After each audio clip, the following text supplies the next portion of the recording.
इर्शाळवाडीची दुर्घटना खरं तर भयावह आहे आणि दुःखदायक देखील।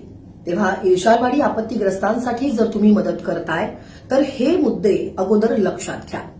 निसर्ग संपन्न अशी ती वाडी जिथं कचऱ्याचं प्रमाण कमी होतं, त्यामुळे आपण जी मदत पोहोचवतोय त्यात त्यांना लागणाऱ्या गोष्टी ह्या वेगळ्या आहेत।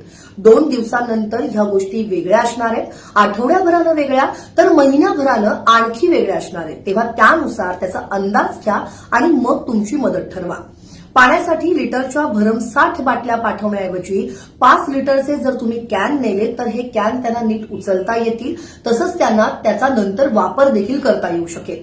आपत्तीग्रस्तांना कपड्यांची गरज आहे म्हणून घरातले कुठलेही फाटके किंवा खराब कपडे देऊ नका। मोठ्या साईजचे तर नकोच नको, कारण डोंगर भागात राहणाऱ्या कष्टाळू लोकांची शरीरयष्टी ही सडपातळ असते आणि जुनी अंतर्वस्त्र देणं कटाक्षानं टाळा। खाण्याचे पदार्थ देताना सकस आणि ते टिकतील असेच खाद्यपदार्थ द्या। पाकिट बंद जंक फूड देणं टाळा। जीवनावश्यक खाद्यपदार्थ देताना त्यांचं प्रमाण आणि पॅकिंग याकडे लक्ष असू द्या। औषधं पाठवू नका, कारण कुठली औषधं कशासाठी ही माहिती नसल्यानं त्या बाबतीत गडबड होऊ शकते। त्यापेक्षा स्थानिकांशी बोलून एखादा मेडिकल कॅम्प अरेंज करता येतोय का त्याकडे लक्ष द्या। टूथब्रश, कंगवा या गोष्टी एकदा पोच झाल्यानंतर त्या परत लागत नाहीत, त्यामुळे त्या गरज आहे का याचा अंदाज घ्या आणि मग पाठवा।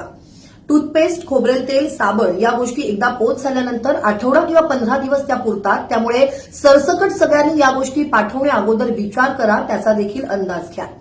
सर्व स्तरातून मदतीचा ओघ आता सुरू झालेला आहे, सरकारी, सांघिक तसंच वैयक्तिक देखील। त्यामुळे आपली मदत आता लगेचच केली पाहिजे असं काही नाहीये। थोडंसं थांबा, नक्की कशाची गरज आहे हे ओळखा, त्याचा अंदाज घ्या आणि मग मदत करा। आता कोणतीही मदत न करता 15 दिवसानंतर त्यांना आर्थिक स्वरूपात जर तुम्हाला मदत करता आली तर ते उत्तम होईल। तर ती लोक त्यांना खरंच काय गरजेचं आहे तेच ते नक्की घेऊ शकतात किंवा त्यांना तसं विचारून तुम्ही ते देऊ शकता, पण आता नाही, 15 ते 20 दिवसांनंतर। आणि घरं बांधण्यासाठी सरकार मदत करेलच, पण ती मदत कधी पोहोचेल हे आपण सांगू शकत नाही। मग अशा वेळी आपण आपल्या मदतीची रक्कम किंवा त्याच्या बदल्यात लागणारं सामान आपण एका घराला जरी देऊ केलं तर अशा बऱ्याच जणांनी एक एक करून घर किंवा कुटुंब घेतलं तर ती मदत योग्य प्रकारे गरजवंतांच्या उपयोगास पडेल किंवा त्यांना त्याचा नक्की उपयोग होईल। कुठलीही वस्तू जास्त प्रमाणात झाली तर त्यांच्याकडे ठेवायला जागा नसणार आहे किंवा एखाद्या वेळेस त्या वस्तूंची त्यांना गरज देखील नसणार आहे, परिणामी तिथे टाकून देऊ शकतात। त्यामुळे या गोष्टींची सर्व मदतकर्त्यांनी भान ठेवायला हवंय, या गोष्टींकडे लक्ष द्यायला हवंय।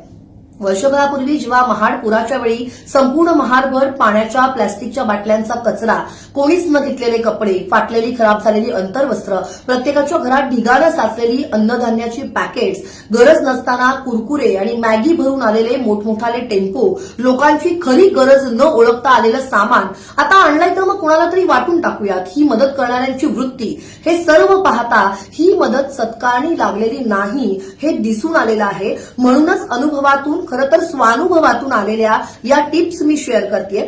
तेव्हा हा व्हिडिओ जास्तीत जास्त शेअर करा आणि ताज्या अपडेटसाठी न्यूज 18 लोकमत पहा।